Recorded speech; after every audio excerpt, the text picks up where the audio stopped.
지난 9월 25일에 장로교단 합동 측에서 의미 있는 결정을 하나 했습니다. 여성에게도 강단에서 말씀을 전할 수 있는 강도권을 주고 또 강도사 고시에 응시할 수 있는 권한을 주기로 결정한 겁니다. 그 교단 입장에선 아주 파격적인 결정을 한 겁니다. 그런데 이 결정이 있은 다음에 여성들의 항의가 빗발쳤습니다. 여성들에게 강단에서 말씀을 전할 수 있는 강도권을 준 것은 다행이지만 결국 여성에게는 목사 한 수를 안 주겠다는 꼼수 아니냐라는 겁니다. 아니, 강도사면 강도사지 여성 강도사는 또 뭐냐, 이런 항의가 빗발쳤어요. 그래서 여러분, 사실 그런 일들 때문에 기독교는 여성을 비하한다, 이런 비난을 우리가 가끔 받기도 하지요. 여러분, 그런 일 때문에 가끔 기독교는 오해를 받습니다. 기독교는 여성을 비하하는 종교다. 혹시 여러분들도 그렇게 생각하는 분들이 계실까요? 제가 결론적으로 말씀을 드리면 기독교는 절대로 여성을 비하하는 종교가 아닙니다. 기독교는 여성도 남성처럼 존귀하고 가치 있고 존귀한 존재라고 고백하는 종교입니다. 물론 성경이 기록되던 시대에 그 문화가 다분히 가부장적인 그런 시대였지 성경은 절대로 여성을 비하하지 않습니다. 여러분, 한번 생각해 보세요. 우리나라에 이화 학당이 시작이 되어서 지금 이화 여고가 되고 이화 여자 대학이 되었지 않습니까? 왜 시작된 겁니까? 여성도 남성하고 동등하다, 그래서 교육을 받아야 된다라는 마음을 가진 그 감리교회 스크랜튼 선교사님이 그 학교를 세워서 지금 이화 여고가 되고 이화 여자 대학이 된 것 아니겠어요? 여러분, 성경은 절대로 여성을 비하하지 않습니다. 그 근거가 되는 말씀이 있어요. 오늘 우리가 먼저 읽은 창세기 1장에 있는 말씀이에요. 자, 하나님께서 세상을 창조하십니다. 첫날부터 다섯째 날까지 온 세상 만물을 창조하시고 여섯째 날 사람을 창조하셨는데 남성과 여성을 동등하게 창조하셨다라는 겁니다. 그럼 오늘 우리가 먼저 읽은 말씀을 보면 하나님께서 남자와 여자를 창조하신 원리 세 가지를 발견할 수 있습니다. 첫 번째는 말이죠, 하나님께서 남자와 여자 모두 하나님의 형상대로 창조했다라는 겁니다. 자, 26절 말씀 한번 보실까요? 하나님이 이르시되 우리 형상을 따라 우리의 모양대로 우리가 사람을 만들고 라고 했습니다. 그리고 27절에 하나님이 자기 형상 곧 하나님의 형상대로 사람을 창조하시되 남자와 여자를 창조하셨다라고 했습니다. 여러분, 이 말씀을 통해서 우리는 분명히 확인합니다. 하나님이 남성과 여성 모두를 하나님의 형상대로 창조하셨다라는 겁니다. 그러니 여성은 남성보다 절대로 열등한 존재가 아니다라는 겁니다. 여성도 남성처럼 가치 있고 존귀하고 보배로운 존재다라는 거예요. 두 번째는 하나님께서 남자와 여자 모두에게 리더십을 주셨다, 다스릴 권세를 주셨다라는 겁니다. 여러분, 26절 말씀 보세요. 다시 읽습니다. 하나님이 이르시되 우리 형상을 따라 우리의 모양대로 우리가 사람을 만들고 그들로 바다의 물고기와 하늘의 새와 가축과 온 땅과 땅에 기는 모든 것을 다스리게 하자라고 하셨어요. 하나님께서 리더의 자격을 남성의 전유물로만 만드시지 않았다라는 겁니다. 여성에게도 리더의 자격을 주셨다, 리더의 권세를 주셨다라는 겁니다. 세 번째는 하나님께서 남자와 여자 모두에게 생육하고 번성하고 충만하고 정복하는 복을 주셨다라는 겁니다. 여러분, 28절 말씀 보세요.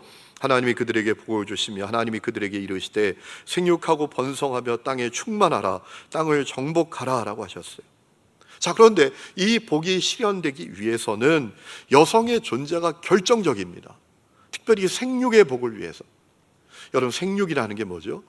여기 나오는 생육이라는 단어의 의미는 뭐죠? 히브리어로 파라입니다. 번역하면 아이를 낳아 기르는 거예요. 아이를 낳아 성장시키는 거예요.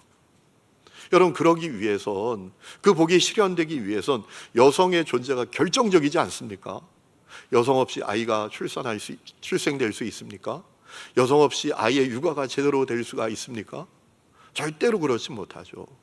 그러니까 성경은 분명히 우리에게 남성과 여성 모두 존귀하고 보배롭고 가치 있는 존재다 라고 말하고 있다라는 겁니다. 그것이 하나님의 창조의 원리다라고 말씀하고 있다라는 거예요. 여러분, 성경을 보면 하나님의 그 창조의 원리가 그대로 작동되고 있는 것을 봅니다. 여러분, 성경에 얼마나 위대하고 아름답고 존귀하고 보배로운 여성들이 많이 있습니까? 여러분, 그 첫째 인물이 아브라함의 아내였던 사라 아닙니까? 여러분, 아브라함은 참 겁이 많은 사람이었던 것 같아요. 그가 하나님께 놀라운 약속을 받잖아요. 땅의 모든 족속이 너 때문에 복을 받는다. 그 말씀의 의미는 무엇이죠? 아브라함의 후손으로 오시는 예수님을 통해서 온 세상이 구원받는 것을 약속하신 거잖아요. 자, 그 놀라운 복의 약속을 받았지만 현실은 흉년을 만났어요. 기근을 만났습니다. 그래서 애굽으로 가잖아요. 그때 아브라함의 마음이 너무나 두려운 거예요. 내가 죽을까 봐, 목숨을 잃게 될까 봐. 그래서 어떻게 하죠? 자기 아내를 누이라고 거짓말해요. 그 한 번뿐만이 아닙니다. 그럴 땅에 가서도 또 그 일을 벌입니다. 여러분, 그런 인물이 아브라함이었어요. 그런데 사라는 그런 남편에도 불구하고 그 남편을 원망하거나 탓하지 않아요. 고난에 당당히 맞서고 잠잠히 하나님을 신뢰함으로 결국 이삭을 출생하고 열국의 어머니가 됐다라는 사라라는 이름을 갖게 되지 않습니까? 그뿐만 아니라 라합과 룻 같은 경우도 마찬가지죠. 그들은 다 이방 여인들이었지만 예수님의 족보에 이름을 올려서 예수님이 이 땅에 오시도록 하는데 쓰임받는 여성들이 되지 않았습니까? 에스더 같으면 또 어떻습니까? 에스더가 자기 민족이 멸살당할 그런 위기에서 죽으면 죽으리라 이 결단을 가지고 민족을 구원하지 않았습니까? 여러분, 예수님의 육신의 어머니였던 마리아 같은 경우는 또 얼마나 놀랍습니까? 자, 성령으로 우리 예수님이 마리아에게 잉태가 됩니다. 여러분, 그때 마리아는 엄청난 일을 당한 거죠. 사실은 사람들에게 부정한 여인이라고 낙인 찍혀서 돌에 쳐 맞아 죽을 수 있는 그런 위기에 처한 거예요. 여러분, 그런데 마리아는 얼마나 당당하게 반응합니까? 자기에게 이제 자기가 잉태하는 그 예수님이 하나님의 아들이고 메시아다라는 그 이야기를 들을 때 그는 뭐라고 고백을 하지요? 내가 주의 여종입니다. 말씀대로 나에게 그 말씀이 이루어질 것입니다 라고 반응을 해요. 여러분, 정말 이거 놀랍지 않습니까? 그래서 그는 하나님의 구속사를 이루어드리는 위대한 여성이 되지 않습니까? 또 예수님을 따랐던 수많은 여성들도 마찬가지입니다. 여러분, 예수님께서 온 지역을 다니시면서 천국 복음을 전파하시며 병자를 고치시고 귀신을 내쫓으시면서 놀라운 사역을 하십니다. 그 사역에 12제자가 함께 했는데 여러분, 12제자만 함께 한 게 아닙니다. 수많은 여성들이 주님의 동역자가 되었어요. 누가복음 8장 2절 말씀 보면 막달라 마리아와 요한나와 수산나와 여러 여성들이 예수님을 섬겼다라고 했습니다. 그 여성들이 온 세상을 구원하시는 주님의 동역자가 되었다라는 겁니다. 여러분, 그뿐만 아니라 우리 예수님이 십자가에 매달려 고난당하실 때, 죽으실 때 그 곁을 끝까지 지켰던 여성들이 있습니다. 우리 주님께서 체포되어서 십자가에 매달리자 제자들이 다 도망칩니다. 어떤 제자는 옷까지 벗어제치고 도망을 칩니다. 그런데 여러분, 끝까지 의리를 지켰던 사람들, 끝까지 주님 곁에 있었던 사람들은 여성들이었습니다. 그리고 3일이 지나서 빈 무덤을 찾아갔던 사람들도 여성들이었습니다. 여러분, 또한 바울의 든든한 후원자가 되었던 루디아라는 여성이 있지 않습니까? 여러분, 루디아가 어떤 인물이죠?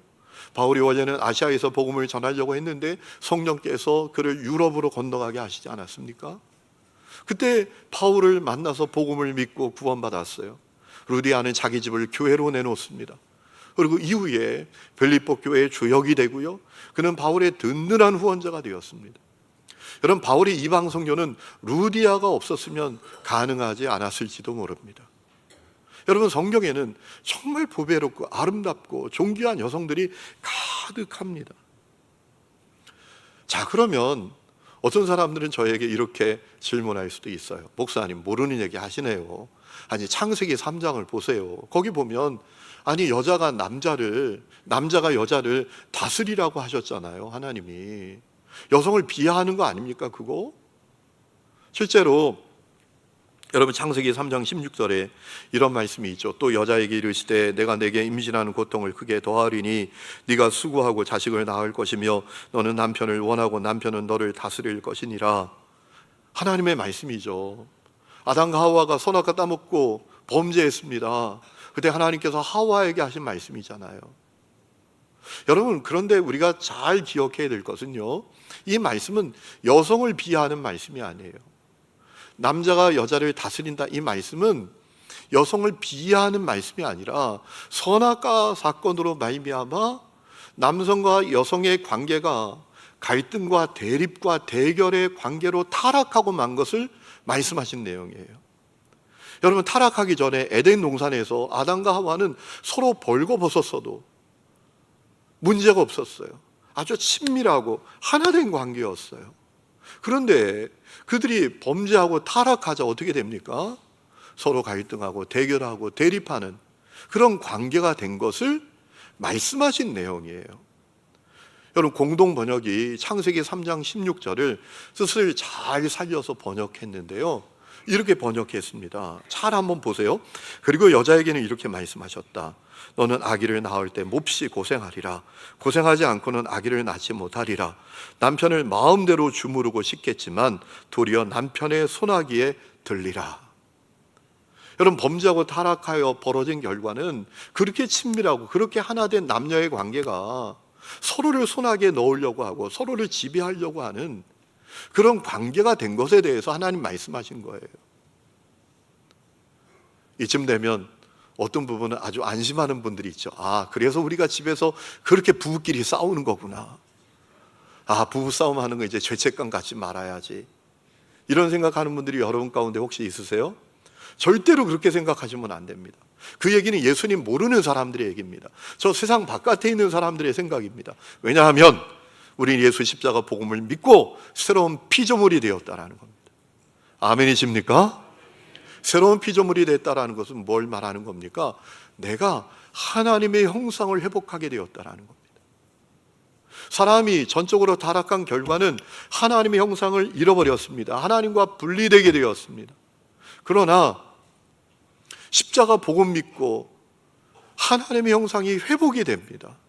그래서 새로운 피조물이 되었다라고 말하는 거죠. 새로운 창조가 내게 이루어진 거예요. 새로운 에덴을 내가 살게 됐다라는 것이죠.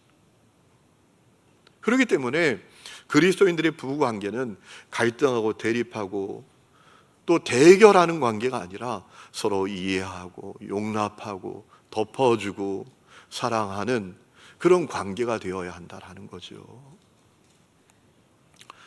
자, 그러면 또 어떤 분들은 저에게 이렇게 또 말씀하고 계신 분들이 계실지 모르겠어요. 목사님, 에베소 5장 모릅니까? 아니 에베소 5장에 보니까 아니 아내들에게 남편에게 복종하라고 하셨잖아요. 그거 여자들 비하하는 거 아닙니까? 아니 여자가 남자에게 복종하라니요. 우리가 더 아래에 있단 말입니까? 우리가 더 열등하단 말입니까? 이렇게 좀 말씀하고 싶은 분들이 계실지도 모르겠어요. 여러분 그 말씀이 있지요. 오늘 우리가 읽은 5장 22절 말씀 한번 보세요. 아내들이여 자기 남편에게 복종하기를 주께 하듯 하라. 또 24절에 그러므로 교회가 그리스도에게 하듯 아내들도 범사에 자기 남편에게 복종할지니라 라고 했습니다. 여기서 복종이라는 단어는 히라브로 휘포라소라는 단어인데 직역하면 이런 겁니다. 뭐뭇의 아래에 놓다, 뭐뭇의 아래에 놓이다 이런 뜻입니다. 그러니까 여성들이 말씀을 볼 때 기분이 나쁜 거예요. 마음이 불편한 거예요. 속상한 거예요. 아니 하나님이 여성을 이렇게 비하하고 천대하게 여기시지? 이런 생각을 할 수가 있어요. 반대로 남편들은 아이고 야 역시 하나님이 남자 편이야 그러면서 마음으로 환호성을 지르는 그런 분들이 계실지도 모르겠는데요, 여러분 절대로 그럴 일이 아닙니다. 왜냐하면 하나님은 남자들에게 아내들에게 남편에게 복종하라 라는 말씀과 비교할 수 없을 정도로 어려운 말씀을 하셨기 때문입니다. 그 말씀은 어떤 말씀이죠? 사랑하라 라는 말씀이에요. 그것도 예수님이 교회를 사랑하시는 것처럼. 여러분 말씀 보세요. 5장 25절, 남편들아 아내 사랑하기를 그리스도께서 교회를 사랑하시고 그 교회를 위하여 자신을 주신 같이 하라. 28절, 이와 같이 남편들도 자기 아내 사랑하기를 자기 자신과 같이 할지니 라고 했습니다. 자, 남편들에게 얼마나 어려운 말씀을 주셨는지 여러분 생각해 보세요. 남편들이 아내를 사랑하는데요, 남성이 여성을 사랑하는데요, 주님이 교회를 사랑하신 것처럼 사랑하라고 하셨어요. 주님이 우리를 사랑하신 것처럼 사랑하라라는 얘기죠. 우리가 교회잖아요. 신앙 고백을 가진 우리의 모임이 교회잖아요. 이 건물이 교회가 아니잖아요. 이 건물은 예배당일 뿐이죠. 주는 그리스도여 살아계신 하나님의 아들이십니다. 예수님 나의 구원자이십니다. 이 고백을 가진 우리들이 교회죠. 주님께서 우리를 사랑하신 것처럼 사랑하라라고 하셨어요. 여러분, 주님 우리를 어떻게 사랑하셨나요? 십자가에 매달려 보혈의 피를 뚝뚝 흘리며 자기 생명을 다 내주시기까지 우리를 사랑하셨잖아요. 끝없이 용서하고 끝없이 인내하고 끝없이 덮어주고, 그렇게 더럽고 그렇게 추악하고 그렇게 못난 모습까지 끝까지 포기하지 않고 사랑하신 사랑이 우리를 향한 주님의 사랑 아닙니까? 그 사랑으로 사랑하라 라고 하셨어요. 여러분, 제가 여러분에게 질문을 드립니다. 그러니까 복종이 어려워요? 사랑이 어려워요? 사랑이 더 어렵죠. 어렵기로 치면 둘 다 어렵지만 더 어렵기로 치면은 사랑이 더 어렵죠. 복종은 눈 한번 찔끔 감으면 됩니다. 그래, 내가 한번 져준다 이러면 되지요.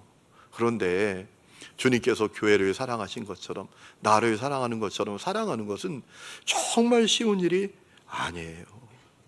그렇기 때문에 여성들에게 남편에게 복종하라라는 이 말씀은 여성을 비하하는 말씀이 아니라 예수님 믿는 우리들이 주님의 성품과 주님의 태도와 주님의 삶을 따르는 제자의 길에 대해서 말씀하신 거예요.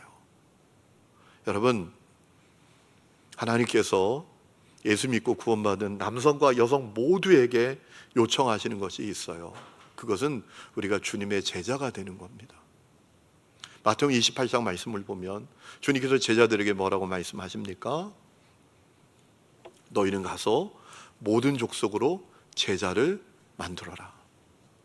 여러분, 예수 믿는 것은 제자가 되는 거예요. 예수 믿는 것은 그저 교회에 다니는 교인이 아니라 일주일에 와서 한번 예배드리고 가는 사람이 아니라 주님의 제자가 되는 거예요. 이 사실을 우리가 기억해야 합니다. 여러분, 주님 우리가 그저 내 열심으로 주님께 열광하다가 흩어지는 팬이 아니라 끝까지 주님 따라가는 주님의 제자가 되기를 원하고 계세요. 여러분, 그러면 제자는 누굽니까? 제자의 길은 어떤 겁니까? 주님 말씀해 주셨어요. 자기 부인하는 거고요, 자기 십자가를 지는 거잖아요. 마태복음 16장 24절에 예수께서 제자들에게 이르시되 누구든지 나를 따라오려거든 자기를 부인하고 자기 십자가를 지고 나를 따를 것이니라 라고 했습니다. 제자의 길은요, 나 부인하는 거예요. 내 십자가 지는 거예요. 그뿐만 아니라 바짝 나를 낮추고 섬기는 자로 사는 거예요. 여러분, 누가복음 22장 25절 이하 예수님 말씀하셨어요. 예수께서 이르시되 이방인의 임금들은 그들을 주관하고 그 집권자들은 은인이라 칭함을 받으나 너희는 그렇지 않아야 한다. 너희 중에 큰 자는 젊은 자, 작은 자와 같아야 되고 다스리는 자는 섬기는 자가 같아야 된다. 앉아서 먹는 자가 크냐 섬기는 자가 크냐, 앉아서 먹는 자가 아니냐. 그러나 나는 섬기는 자로 너희 중에 있노라 라고 하셨어요. 제자의 길은 바짝 낮춰서 섬기는 자로 사는 거예요. 그렇기 때문에 여러분, 이 에베소 5장 22절에 여성들에게 남편에게 복종하라, 이 말씀은 여성 비하하는 말씀이 아니라 제자의 길에 대해서 말씀하신 거예요. 여러분, 팀 켈러 목사님이 결혼에 대해서 유명한 정의를 하나 내린 적이 있죠. 제가 신랑 신부 신혼 부부 결혼식을 할 때 꼭 신랑 신부에게 해주는 얘기 가운데 하나인데요, 결혼을 이렇게 정의하셨어요. 결혼은 신랑 신부 두 사람이, 남성과 여성이 하나님이 디자인하신 사람으로 세워지는 유일한 훈련소다라고 했어요. 그게 결혼이다라는 겁니다. 왜 그럴까요? 여러분, 결혼이라는 것은 하나님이 짝지어 주시는 것을 말하는 거잖아요. 그 만남의 주체가 서로가 아니라 하나님이시잖아요. 내가 한눈에 반해서 만난 것 같아도 하나님이 만나게 해주신 거거든요. 결혼은 하나님이 짝지어 주신 것을 그래서 사람이 나누지 못할지니라 라고 하셨잖아요. 여러분, 그러니까 이 결혼이 얼마나 힘들어요. 친구는요, 수 틀리면 안 만나면 그만이에요. 학교도 마음에 안 들면 바꾸면 돼요. 직장도 뭐 이거 정말 이래 이러면 바꾸면 그만이에요. 그런데 결혼은 아니잖아요. 하나님이 짝지어 주신 거니까 이걸 지켜야 돼요. 그러니 얼마나 힘들어요. 여러분, 결혼하면 이 사람이 얼마나 나와 달라요. 결혼할 때는 그래서 헤어지면 죽을 것 같았는데 결혼하니까 같이 있으면 죽을 것 같은, 여러분들은 전혀 그런 분들이 아니신 것 같아요. 그죠? 막 사람들이 그래서 힘들어 하잖아요. 결혼 5년 차, 7년 차 되면 막 이제 헤어진다. 너 그냥 끝장내자. 막 이런 일이 막 시작이 되잖아요. 참 결혼이 어렵잖아요. 그러니까 그 하나된 관계를 유지하기 위해서 때로는 참고 때로는 인내하고, 똑같은 얘기인가요? 때로는 용납하고 때로는 한없이 덮어주고 때로는 한없이 기다리고, 그러면서 주님의 제자가 되어진다는 거죠. 책으로 하는 제자 훈련, 강의 들으면서 하는 제자 훈련은 별로 효과가 없어요. 저 강 건너에 제자 훈련으로 유명한 교회가 있잖아요. 그런데 그 목사님 돌아가시니까 교인들이 그렇게 싸우더라고요. 매스컴에 나올 정도로 싸워요. 무슨 제자들이 그래요? 자기 부인이 안 돼요? 자기 십자가가 안 돼요? 왜 그래요? 다 책으로 제자 훈련하니까. 최고의 제자 훈련은 결혼이라는 거예요. 어떤 분이 그런 얘기 하더라고요. 세상에서 가장 쉬운 일은 남자와 여자가 사랑해서 결혼하는 일이고, 세상에서 가장 어려운 일은 사랑해서 결혼했다는 이유로 60년 동안 함께 사는 거다 라고 하는 이야기를 들은 적도 있어요. 여러분, 그러니까 결혼이 최고의 제자 훈련 과정이죠. 진짜 하나님이 원하시는 사람으로 세워지는 것이지요. 중요한 것은, 그렇기 때문에 아내가 남편에게 복종하라라는 이 말씀은 여성을 비하하는 말씀이 아니라 제자의 길에 대해서 말씀하신 것이다라는 거죠. 간혹 우리 사회가 여성을 비하한다고, 기독교가 여성을 비하한다고, 억압한다고 여겨서 여성 자유, 여성의 해방을 외치는 사람들이 있어요. 그래서 극단적인 데까지 나아가는 사람들이 있어요. 한 남성에게 매이지 않는 자유연애, 자유동거, 결혼제도 철폐를 외치는 여성들이 간혹 있습니다. 그런데 여러분, 우리가 기억해야 될 것이 있어요. 우리 삶의 자유가 반드시 필요하지만 많은 자유가 많은 행복을 보장하는 것은 아니다라는 겁니다. 대단히 역설적인 얘기죠. 자유가 많으면 행복할 것 같은데 그 많은 자유가 반드시 많은 행복을 가져다 주는 것은 아니다라는 거죠. 여러분, 하버드 대학 심리학 교수 가운데 댄 길버트라는 이름을 가진 분이 계십니다. 이분이 실험 연구를 하나 했어요. 사람들에게 그림을 고르게 하는 거예요. 여러분, 이 그림이 요즘은 재테크의 수단이라고 하잖아요. 젊은 사람들은 얼마나 이 머리가 잘 돌아가는지요. 아주 장래가 촉망되는 사람의 그림을 산대요. 이게 지금은 100만 원짜리지만 10년 뒤, 20년 뒤 되면 막 300만 원, 500만 원, 1000만 원, 억 될 수 있다고 이렇게 자기들이 가늠하고 아주 유명한 사람의 그림을 사서 재테크를 하는 젊은 사람들이 있다라는 얘기를 제가 들어본 일이 있거든요. 자, 사람들에게 하나씩 그림을 고르게 하는 거예요. 여러 그림들을 놓고요. 한 개씩 그림을 고르게 하는데, 문제는 그 그림 가운데 가짜 그림이 하나 있는 거예요. 모조품이 있는 겁니다. 자, 사람들이 가서 그림을 고릅니다.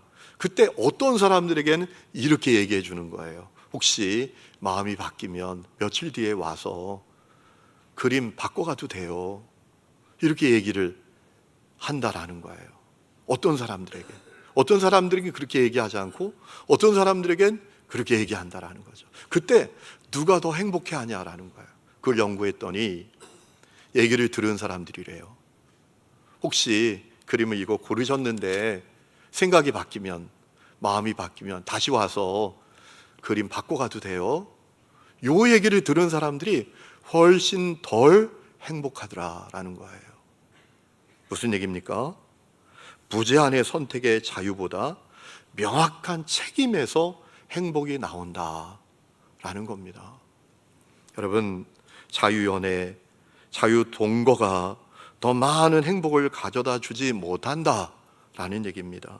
쉽게 말하면 나만 바라보는 남자, 나를 책임져주고 나를 돌봐주고 나를 지켜주고 우리 아이를 지켜줄 수 있는 남자를 만날 때 행복하지, 어제 그저께 어떤 여성하고 잠자리를 같이 가졌을지 모르는 그런 남성들과 자주 만나는 파트너를 바꾸는 그 삶이 절대로 행복하지 않다라는 겁니다. 여러분, 결론적으로 말씀을 드립니다. 기독교는 여성을 비하하지 않아요. 기독교는 남성과 여성 모두 하나님의 형상대로 창조된 존귀한 존재다, 아름다운 존재다, 가치 있는 존재다 라고 고백을 합니다. 그렇기 때문에 우리 여성들은 자존감을 가져야 돼요. 나는 하나님의 형상대로 창조된 존귀하고 가치 있고 거룩하고 아름다운 존재다. 그리고 우리 남성들은 우월한 이 우월의식을 버려야 돼요. 강압적인 태도, 권위적인 자세, 이거 다 버려야 돼요. 하나님은 남성과 여성 모두 가치 있고 존귀하고 아름다운 존재로 창조하셨다라는 겁니다. 그래서 남성과 여성 모두가 서로를 존중하고 사랑하는 아름다운 가정, 아름다운 삶, 아름다운 공동체를 이루어 가야 된다라는 겁니다. 이 은혜가 여러분 모두에게 있기를 주님의 이름으로 축원합니다. 우리 이 시간에 찬양 부르고 기도하는 시간을 갖겠습니다. 우리 찬양 부를 텐데, 내가 주인 삼은 모든 것 내려놓고 우리 찬양을 부르겠습니다. 내가 주인 삼은 모든 것 내려놓고 내 주 대신 주 앞에 나가 내가 사랑했던 모든 것 내려놓고 주님만 사랑해. 내가 주인 삼은 모든 것 내려놓고 내 주 대신 주 앞에 나가 내가 사랑했던 모든 것 내려놓고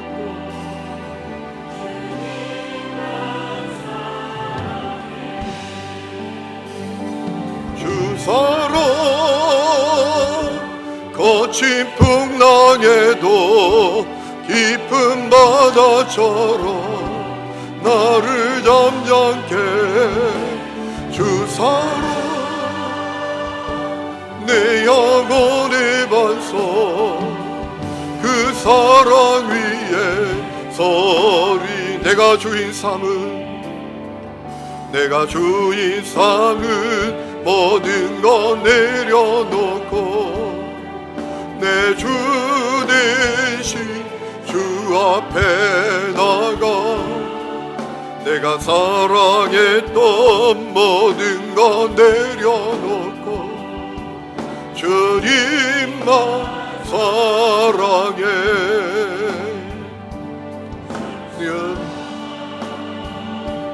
거친 풍랑에도 깊은 바다처럼 나를 잠잠케 주사라.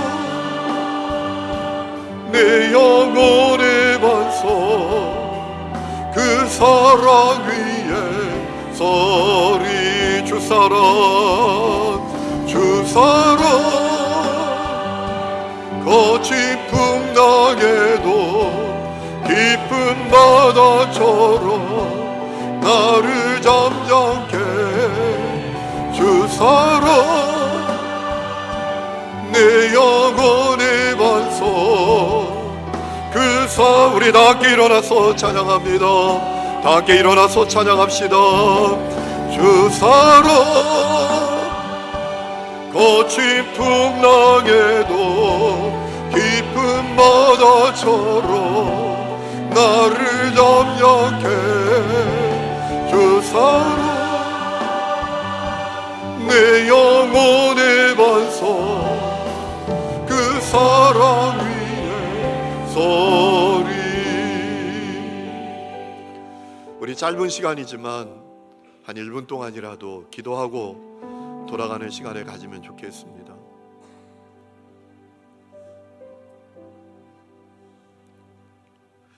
여러분, 성경은 한 번도 여성을 비하한다고 말씀하신 적이 없는데 남성과 여성 모두 하나님의 형상대로 창조되었고 다 같이 있고 존귀하고 아름답고 보배롭다 라고 말씀하셨는데 왜 우리는 자꾸 여성을 비하한다라고 오해하는 걸까요? 아니, 여성과 남성의 문제를 떠나서 왜 우리는 사람들이 나를 알아주지 않으면, 내가 홀대받는다고 생각하면, 나에 대해서 뭐라 한다고 생각하면, 내가 중심에 서지 못한다고 생각하면, 사람들이 나를 알아주지 않는다고 생각하면 왜 그렇게 마음이 불편한 걸까요? 중요한 이유가 있죠. 우리가 참된 제자의 길에 들어서지 못했기 때문입니다. 아직도 예수를 믿는다고 하지만 내가 내 주인이기 때문에 그래요. 주님께서 우리 모두를 제자의 길로 초청하고 계십니다. 제자의 길은 어떤 겁니까? 자기 부인하고 자기 십자가 지는 거고요, 자기를 바짝 낮추고 섬기는 자로 사는 거예요. 여러분, 남성과 여성 모두 그렇게 살면 우리 가정은 천국 같은 가정이 되지 않겠습니까? 우리 공동체도 얼마나 아름다운 공동체가 되겠고, 우리가 살아가는 사회도 얼마나 아름다워지겠습니까? 이 시간에 기도했으면 좋겠습니다. 하나님, 다른 사람 어찌하든지 내가 문제 아닙니까? 내가 먼저 주님 잘 따라가는 제자가 되기를 원합니다. 주님, 나를 불쌍히 여겨 주옵소서. 우리 그 기도 하나님 앞에 드리겠습니다. 우리 함께 기도하겠습니다. 하나님 아버지, 주님의 은혜를 기대하며 기도합니다. 하나님 아버지, 남성과 여성 모두를 하나님의 형상대로 창조하셨습니다. 존귀하고 아름답고 가치 있게 만드셨습니다. 주여, 우리가 그 거룩한 자존감을 갖게 하여 주시옵소서. 아버지, 나는 그 자존감을 가지고 하나님 아버지, 주님이 나를 사랑하신 것처럼, 아버지 주님이 낮아지신 것처럼 자기를 부인하고 자기 십자가를 지고 주님 잘 따라가는 은혜를 우리에게 허락하여 주시옵소서. 그리하여 우리의 가정이 천국이 되게 하시고, 하나님 우리의 공동체가 아름다워지게 해주시고, 우리의 사회가 아름다워지는 은혜를 허락하여 주시옵소서. 내가 먼저 자기를 부인하게 하옵소서. 내가 먼저 자기 십자가를 지게 하옵소서. 내가 먼저 가장 낮은 모습으로 섬기는 자로 살아가게 하옵소서. 주님의 한없는 은혜를 우리에게 허락하여 주시옵소서. 역사하여 주시옵소서. 예수님의 이름으로 기도했습니다. 아멘. 하나님 아버지, 하나님께서 남성과 여성 모두를 하나님의 형상대로 가장 아름답고 가치 있고 소중하고 보배로운 존재로 만드셨음을 신뢰하는 저희 모두가 되게 하여 주시옵소서. 거룩한 자존감을 갖고 살게 하여 주옵소서. 하나님께서 우리 남성과 여성 모두를 제자의 길로 부르신 것을 놓치지 않게 하여 주옵소서. 하나님, 날마다 자기를 부인하고 날마다 자기 십자가를 지고 하나님 바짝 낮아져서 섬기는 자로 살아가도록 우리를 살려주시고 세워주시옵소서. 그리하여 우리의 가정이 살아나게 하시고 우리의 공동체가 아름다워지게 해주시고, 하나님 우리가 살아가는 세상이 우리 때문에 달라지는 놀라운 은혜를 허락해 주옵소서. 이제는 우리 주 예수 그리스도의 은혜와 하나님 아버지의 놀라운 사랑과 성령의 내주 동행하심이 예배하는 하늘음의 모든 성도들과 그 삶의 모든 부분들 위에 지금부터 영원토록 함께 계시기를 간절히 축원하옵나이다. 아멘.